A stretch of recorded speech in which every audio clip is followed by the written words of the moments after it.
Yes, hello, it's Warren. Two cars, $10,000 each, DWA approved. Some sense of occasion.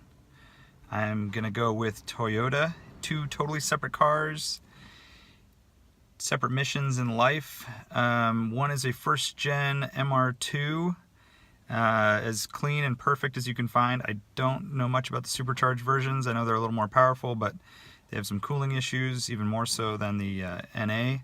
So first gen MR2 and a third gen, first kind of the third generation Toyota 4Runner.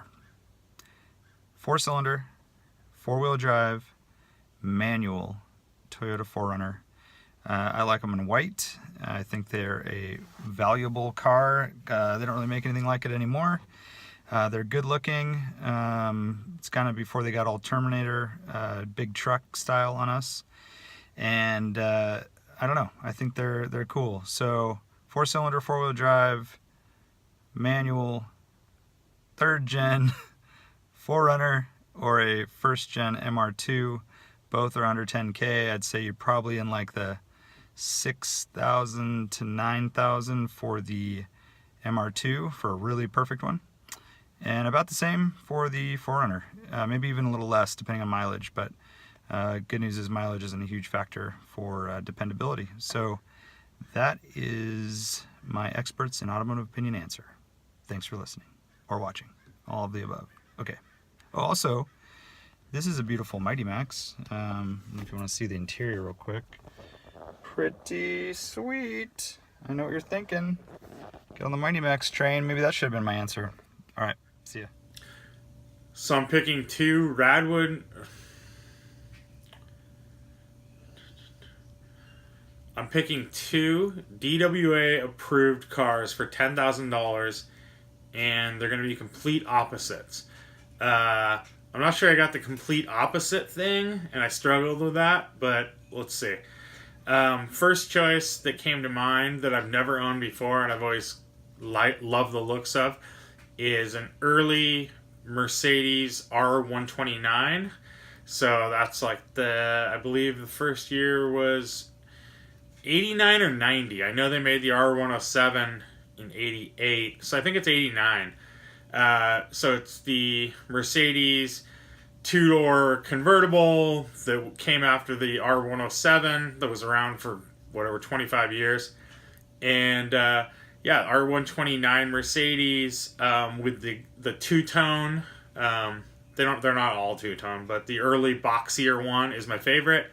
I would pick one of those. I think I can get a pretty nice one, like a 500 SL with the V8 for around $10,000, and they are 4-seaters, so I could put my kids in the back and go cruising around in a convertible. Having Brian's car for the last couple of days, it's kind of, it is cool having a convertible and a 4-seater, where I had the Aston before that, and it's 2-seater, 2-door, and it sucks because you can't share the experience with your family. So I was able to take my wife on a date, but I couldn't bring my kids with me, so that sucks. So yeah, R129 Mercedes, early squared off one. I'll take like maybe a dark blue with a gray cladding looks good, or Dieter Hines of HD Motorsports has an all red one with like AMG monoblocks and a padded roll bar, like from the era. It's so cool. So that's a really cool car. My second choice is, I don't know if this is complete opposite. It's kind of hard to go complete opposite of the R129, but I'm going to go with an Italian car. I don't think I've ever owned an Italian car, maybe. Oh, I had a Fiat X19 for a few days. It was kind of my dad's, but I don't know. So I'm going to choose an Alfa Romeo GTV6. So mid-80s, early 80s Alfa Romeo GTV6. And I'm going to get, I think I can get a pretty decent one for $10,000. I'm used to be able to find the best one in the world for $10,000, but these things have started to climb. I think they're really cool looking. They're very Italian. I've never owned that kind of car. I think it'd be a rad experience. They sound great. They look really cool. Our friend Derek Tam Scott just got a really cool red one with gold gaudy wheels. His car's like cherry. I don't know what he paid for it, but I'm sure it's more. I'm sure it's out of my $10,000 budget. But I think I can find a really nice one for $10,000, and I think that'd be a really cool car. It's a transaxle car, so I can compare it to the 944, and yeah, I think that'd be really neat to cruise around in, and it's not too big of an investment. It's definitely DWA approved, and it definitely has sense of occasion. I think both of these cars have sense of occasion, and one's a more sporty car, and one's just a wafty, cruising kind of look at me car. So those are my choices. Hope you guys like them. Bye. All right, my choices are 1, Jeep Wrangler, or whatever, a Jeep CJ5, and any of those. Major sense of occasion. Totally different than that, but also major sense of occasion. Freaking Buick Skylark convertible or similar. So Galaxy 500 convertible, some old American convertible car.